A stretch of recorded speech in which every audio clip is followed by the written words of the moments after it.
روبرو میں ایک بار پھر ہم آپ کی خدمت میں حاضر ہیں، اپنی ان تمام تر کامیابیوں کے ساتھ جو آپ کی عنایتوں نے اور ہمارے مقبول اور معروف عمدہ اور معیاری لکھنے والے قلمکاروں نے عنایت کی ہیں۔ آج ہمارے ساتھ ادب کی ایک ایسی اہم اور معتبر شخصیت اسٹوڈیو میں تشریف فرما ہے جنہیں ہم پڑھتے اور سنتے آئے ہیں، جن کا لکھا ہوا ادب خواہ وہ فکشن ہو، تنقید ہو، ہمارے شعور میں اس طرح رچا بسا ہے کہ ان کی تمام تر باتیں پڑھتے ہوئے بھی اتنا ہی لطف دیتی تھیں، اتنا ہی علم سے سیراب کرتی تھیں جتنی ان سے ملاقات اور ان سے گفتگو کرتی ہے۔ آج ہمارے ساتھ ہیں پروفیسر حسین الحق صاحب، ہم آپ کا اسٹوڈیو میں استقبال کرتے ہیں۔ شکریہ۔ آپ کی تشریف آوری ہمارے لیے ایک ایسی شخصیت کی تشریف آوری ہے جسے ہم اردو فکشن کا ایک نمائندہ نام کہہ سکتے ہیں۔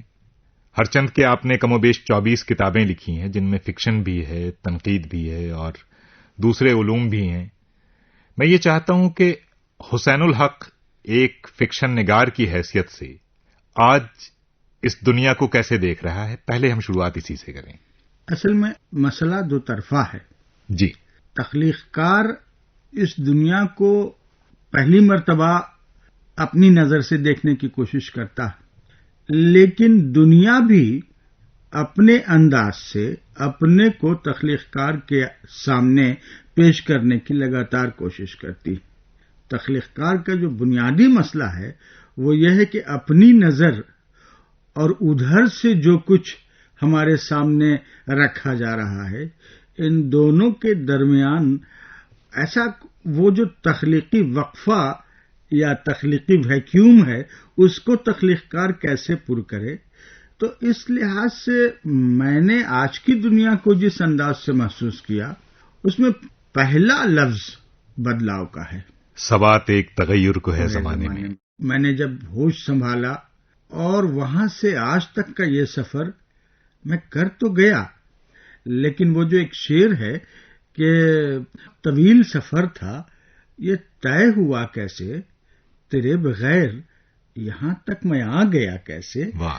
تو اتنے عناصر چھوڑنے پڑے ہیں اور اتنے عناصر سے ہجر اختیار کر کے، ہجر اوڑھ کر آج کے عہد کا وصل نصیب ہوا ہے، اور یہ وصل بھی خزاں آشنا ہے۔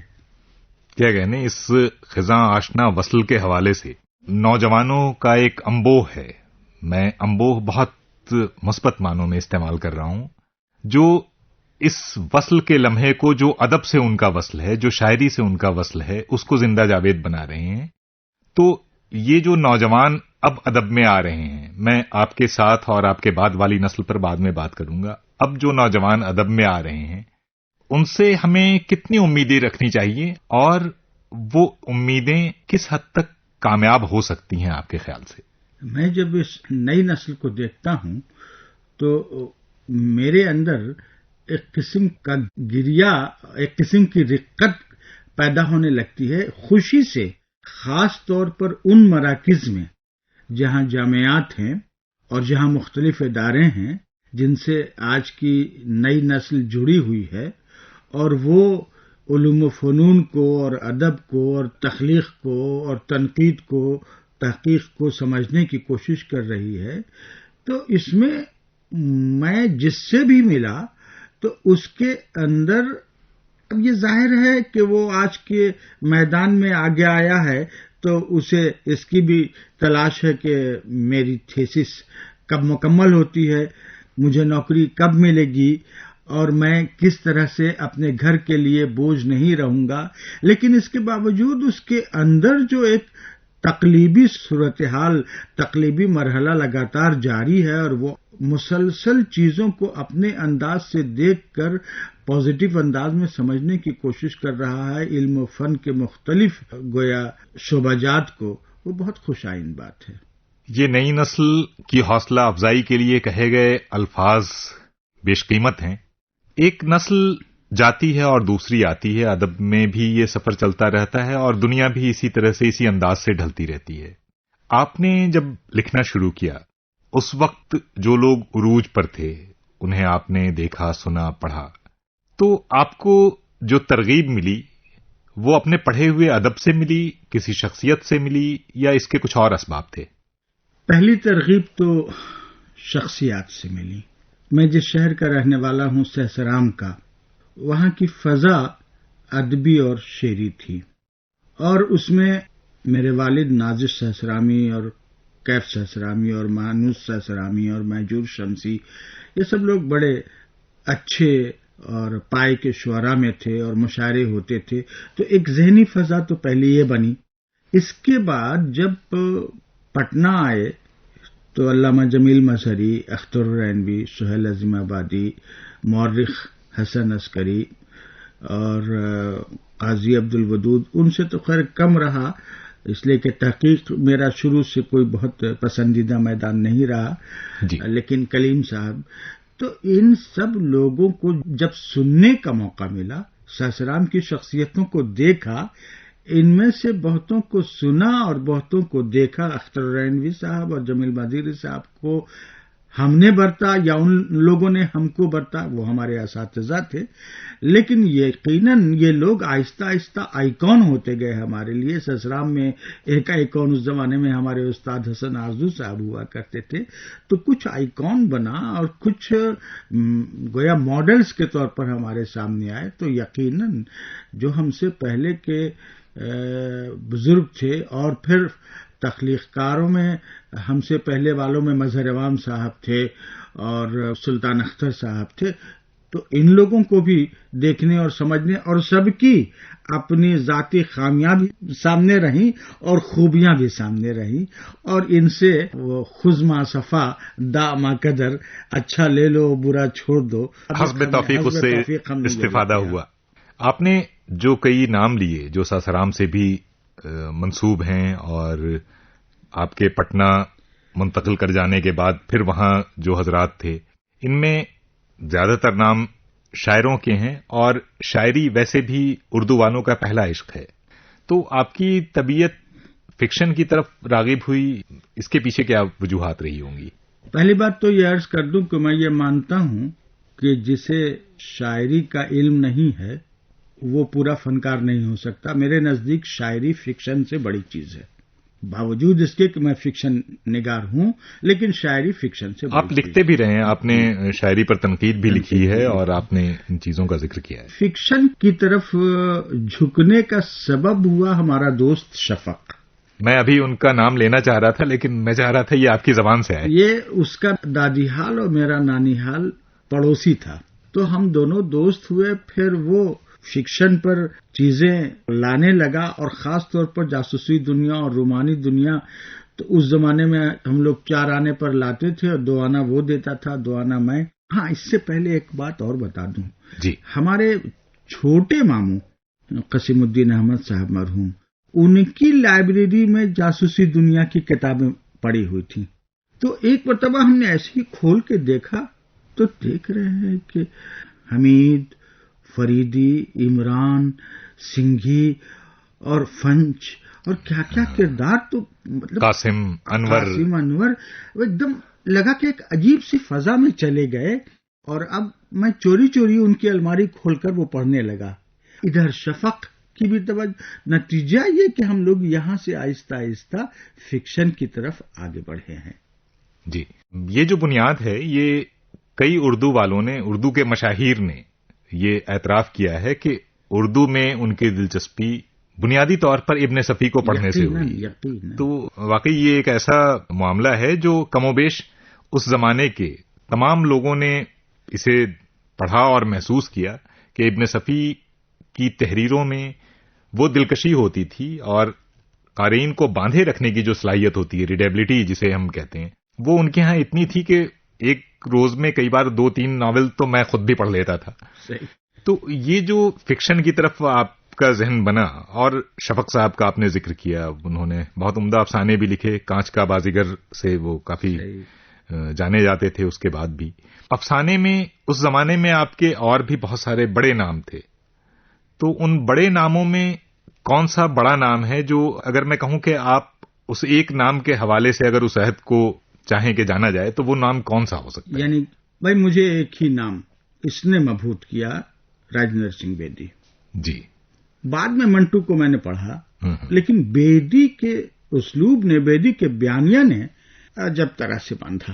ٹھیک ہے، اس کے بعد میں نے قرۃ العین حیدر کو پڑھا، انتظار حسین کو پڑھا، ان لوگوں نے بھی متاثر کیا۔ جی۔ لیکن وہ جو مرتبہ جو بیدی کو حاصل ہے آپ کے نزدیک، وہ دراصل یہ سوال میں نے آپ سے اس لیے پوچھا کہ میں اس صحیح تناظر کو دیکھنا چاہ رہا تھا جس میں آپ کے اندر کا فکشن نگار بڑا ہوا اور اس کے سامنے کیا معیار چیزوں کا رہا ہوگا، تحریروں کا رہا ہوگا، تاکہ ہمارے جو سامعین اس وقت آپ کو سن رہے ہیں پہلی انہیں مرتبہ اندازہ یہ ہو سکے۔ پتا چلا کہ صرف جاسوسی دنیا کا بیانیہ، رومانی دنیا کا بیانیہ یا کرشن چندر کا بیانیہ ہی ایسا وسیلہ نہیں ہے جس کے ذریعے ہم باتیں کر سکتے ہیں، بلکہ یہ بیدی کا بیانیہ جو اس قدر مشکل ہے اور یہ بھی اینڈ پر پہنچ کر اپنے آپ کو اس طرح سے کھول کر ہم تک پہنچ رہا ہے، تو یہ ایک بہت الگ سی چیز تھی جس کی طرف ہماری توجہ ہوئی۔ جی۔ ابھی جو لوگ لکھ رہے ہیں آپ کے معاصرین میں، آپ انہیں کہہ لیں، آپ سے جونیئر ہیں، جو بھی ہیں، ان میں ایک کئی بار ان کی ترجیحات میں ایک عجب سا تذبذب دیکھنے کو ملتا ہے۔ کئی فکشن نگار یہ سمجھتے ہیں کہ انہیں ناول میں زیادہ اچھی طرح اپنی بات کہنے کا موقع مل رہا ہے اور افسانے شاید کہیں سے انہیں اس طرح سے نہیں کھینچ رہے ہیں، حالانکہ وہ خود افسانے بھی لکھتے رہے ہیں۔ تو اگر افسانے اور ناول میں جو آپ کی اپنی ترجیحات ہوتی ہیں، وہ ترجیحات کس طرح تشکیل پاتی ہیں؟ کیسے آپ فیصلہ کرتے ہیں کہ آپ کچھ لکھنا چاہ رہے ہیں اور وہ ناول ہونا چاہیے یا وہ افسانہ ہونا چاہیے؟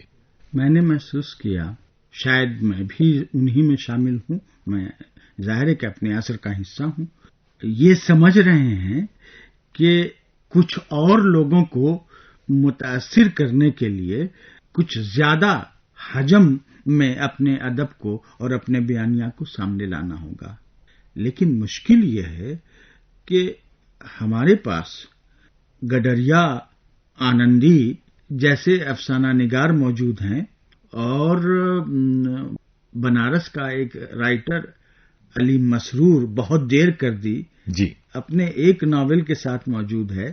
بہت سے ایسے رائٹرز ہیں جو اپنی ایک تصنیف اور ایک تخلیق کے ساتھ موجود ہیں، اور محسوس ہوتا ہے کہ اگر دم ہے تخلیق میں تو وہ اپنے کو پہلی مرتبہ، بیچ میں، آخر میں کہیں کسی نہ کسی جگہ منوا لے گی، اور دم نہیں ہے تو لکھتے چلے جائیے، کچھ نہیں ہوگا۔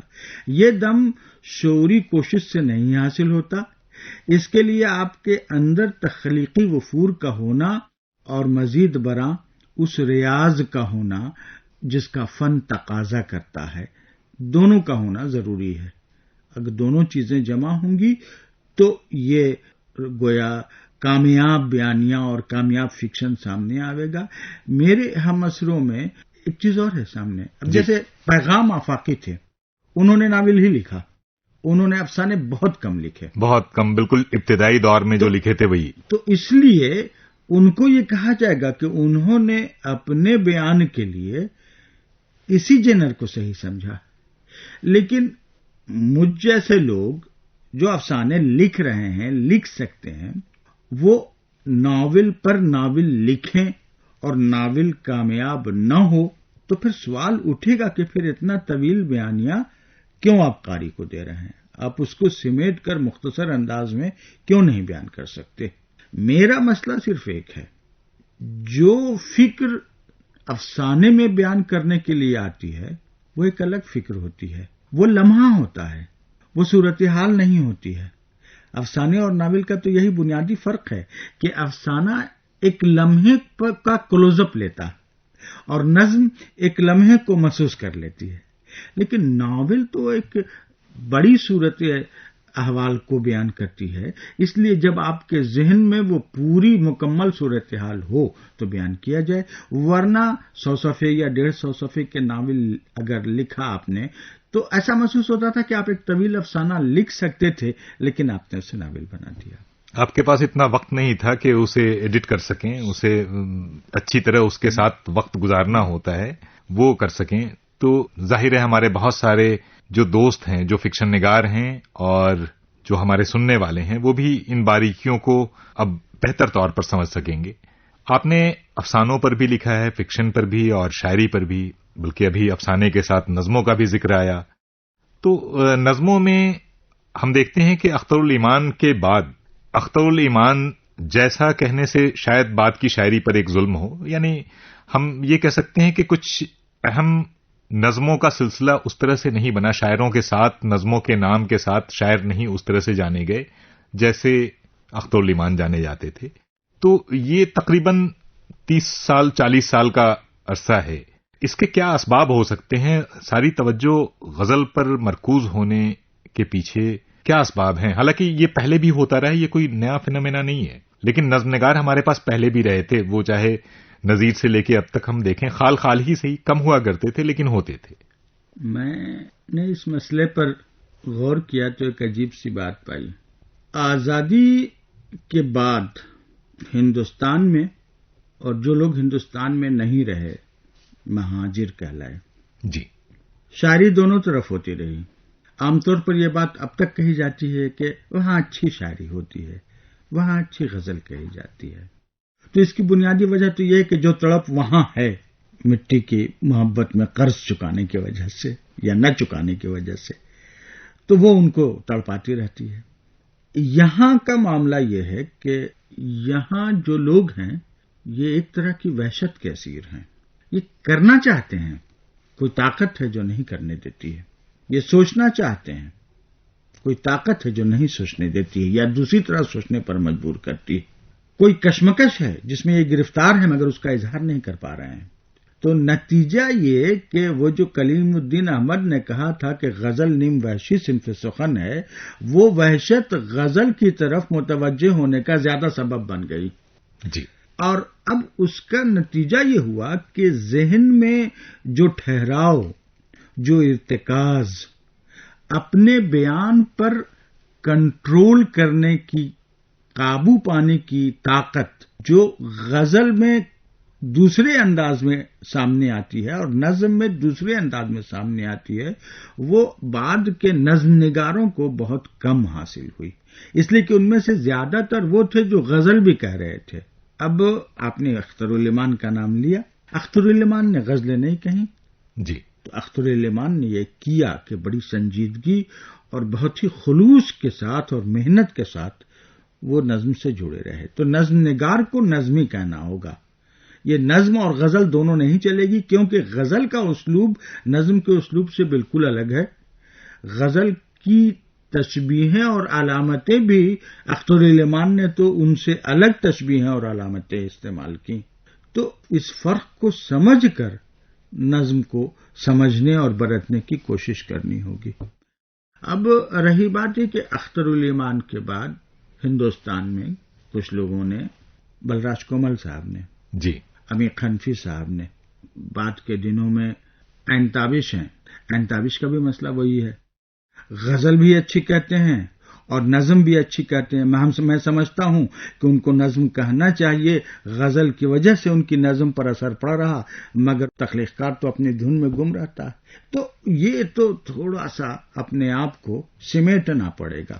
وحشت تفرد، جی، یہ ایک طرف ہے، اور دوسری طرف ارتکاز خیال، جی، اور ایک بہت ہی سنبھلا ہوا بیانیہ. ان دونوں کے درمیان دوستی کیسے ہوگی مجھے نہیں معلوم، لیکن یہ ذہن میں رکھنا ہوگا کہ یہ دو الگ انداز بیان. ابھی جو افسانے اور تنقید، شاعری جہاں بھی دیکھیں، جو فنکار حضرات ہیں، جو ادبا شعراء ہیں، وہ اپنا کام کر رہے ہیں. اس کے ساتھ ساتھ ایک اور خاص چیز یہ چل رہی ہے کہ ہر زمانے کو کسی نہ کسی تحریک سے جوڑا جاتا ہے. وہ ترقی پسند ادب تھا، اس کے بعد جدید ادب ہے.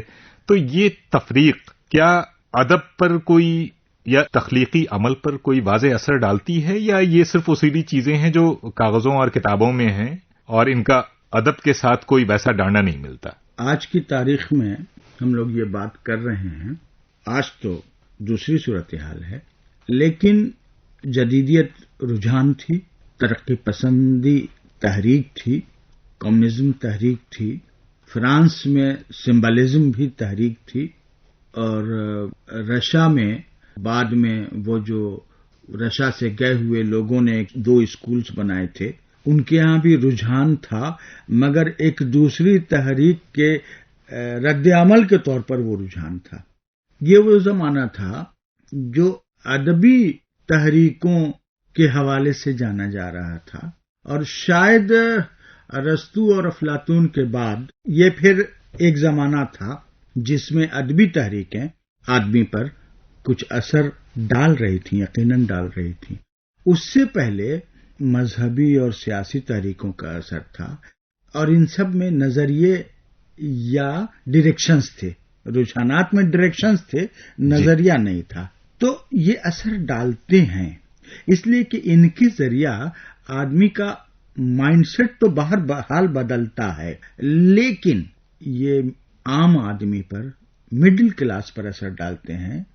ہر دور کا وہ طبقہ خواص جو ادب سے صرف اس لیے جڑتا ہے کہ اس کے اندر ادب پیدا ہو جاتا ہے، جی، اس پر ان تحریکوں کا اثر نہیں پڑتا۔ اماوس میں خواب میرا ناول ہے، اس میں ایک کردار کہتا ہے کہ نظریے ناکام ہو چکے، اب نظریہ نہیں چاہیے، نہ نظریہ ساز چاہیے، ہم سفر چاہیے۔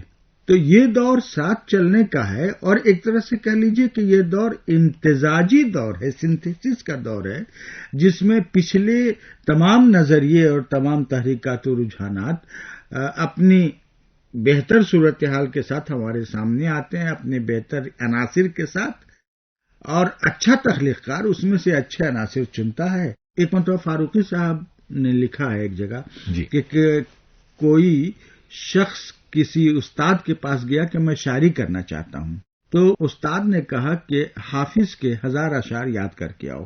جب وہ یاد کر کے آیا تو ان کا سنا دیا، اس نے کہا آپ بھلا کے آؤ۔ تو یہ جو یاد کر کے بھلانے کا عمل ہے، یہ دراصل خارج کو داخل میں اور لاشعور میں داخل کرنے کا عمل ہے۔ نظریہ اور رجحان اور تحریک اور یہ ساری چیزیں بھی جب تک آپ کے تخلیقی داخل کا حصہ نہیں بنیں گی، نہیں لکھ سکتے، شاعری نہیں کر سکتے، اچھا افسانہ نہیں لکھ سکتے، وہ صرف پھر بیان ہوگا، بیان منظوم ہوگا، اس کے علاوہ کچھ نہیں ہوگا۔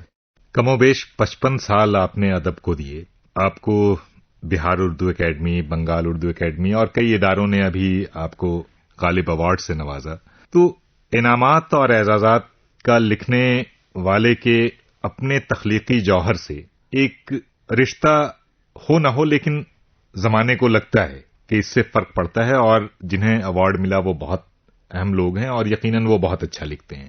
اس سے کیا واقعی ایسا ہے کہ اس سے لکھنے والوں کو کوئی زیادہ جوش، زیادہ ولولہ اور لکھنے کے تئیں زیادہ رغبت پیدا ہوتی ہے، یا جنہیں ہمارے معاصرین میں جو آپ کے دوست اور حلقہ احباب میں بھی بہت سے لوگ ہوں گے جن کو کوئی ایوارڈ نہ ملا، اس وجہ سے وہ ذہنی طور پر بہت پراگندہ رہے کافی وقت تک، اور اب بھی بہت سارے لوگ ہو جاتے ہیں؟